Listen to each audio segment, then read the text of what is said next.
বন্ধুরা, দেখো, একটা আমের চারা নার্সারি থেকে এনে বসিয়েছিলাম। তা প্রায় ধরো 7-8 বছর হয়ে গেছে। আম হচ্ছে না বলে কতবার কেটে ফেলতে চাইছি। এবছর কয়েকটা হয়েছে, দেখাচ্ছি, দাঁড়াও।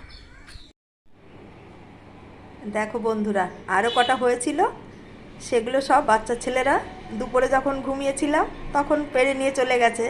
পেয়েছি এই 4টে, একটা দিয়েছি ঠাকুরের পুজোয়। ও বাবা, কেটে খেয়ে দেখি কি ভীষণ মিষ্টি, ভীষণ মিষ্টি। এ দেখি কাঁচা মিঠে আম। আমি তো খুবই খুশি, খুব খুশি, খুব খুশি। যখন গাছটা এনেছি তখন কিন্তু আমি বলেছিলাম একটা ভালো জাতের আমের চারা দিও। ওরা কিন্তু তখন দিয়ে দিয়েছে, বলেনি এটা কি আম বা কিছু। আমি তো জানিই না যে এটা কাঁচা মিঠে আম। তাই খুব খুশি লাগছে, তোমাদের সাথে এজন্য শেয়ার করলাম।